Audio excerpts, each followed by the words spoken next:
एक समय की बात है। एक अनोखे छोटे से गांव में सैम और लिली नाम के दो भाई बहन रहते थे। सैम, बड़ा भाई, जिम्मेदार था, देखभाल करता था और हमेशा अपनी छोटी बहन लिली का ख्याल रखता था। दूसरी ओर लिली जिज्ञासा से भरी थी और उसका दिल गर्मजोशी और प्यार बिखेरता था। एक धूप भरी सुबह सैम और लिली ने अपनी दादी के लिए जामुन तोड़ने के लिए पास के जंगल में जाने का फैसला किया, जिनकी तबीयत ठीक नहीं थी। वे जानते थे कि मीठे रसीले जामुन उसके चेहरे पर मुस्कान लाएंगे और उसे तेजी से ठीक होने में मदद करेंगे। हाथ में एक छोटी सी टोकरी लेकर वे आगे के कार्य के बारे में उत्साहित होकर अपने साहसिक कार्य पर निकल पड़े। जैसे जैसे वे जंगल में गहराई तक भटकते गए, उन्हें एक ऐसा रास्ता नजर आया जो उन्होंने पहले कभी नहीं देखा था।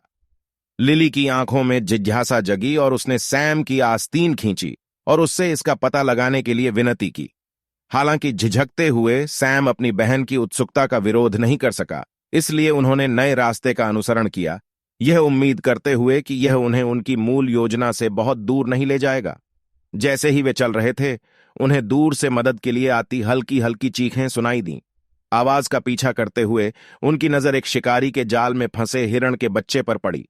बेचारा प्राणी भयभीत और असहाय था। लिली तुरंत उसकी ओर दौड़ी। उसका हृदय करुणा से भर गया। हमें इसकी मदद करनी होगी सैम, लिली ने आग्रह किया। सैम ने सिर हिलाया और बिना कुछ सोचे समझे उन्होंने सावधानी से जाल से हिरण के बच्चे को खोल दिया। यह एक चुनौतीपूर्ण कार्य था, लेकिन उनके संयुक्त प्रयास सफल रहे। छोटा हिरण आभारी होकर खड़ा हो गया और जंगल की ओर चला गया। अपनी बेरी चुनने की खोज पर लौटते हुए उन्हें एहसास हुआ कि वे अपने मूल पथ से काफी दूर भटक गए हैं। सूरज अब डूबने लगा था और उन्हें कुछ खोया खोया सा महसूस होने लगा था। लेकिन सैम शांत रहा और उसने लिली को आश्वासन दिया कि वह वापसी का रास्ता खोज लेगा।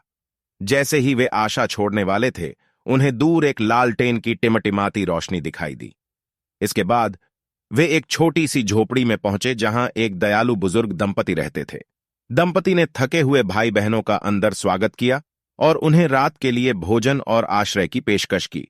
रात के खाने के दौरान सैम और लिली ने अपनी दादी के लिए जामुन चुनने की अपनी कहानी साझा की और बताया कि वे कैसे खो गए।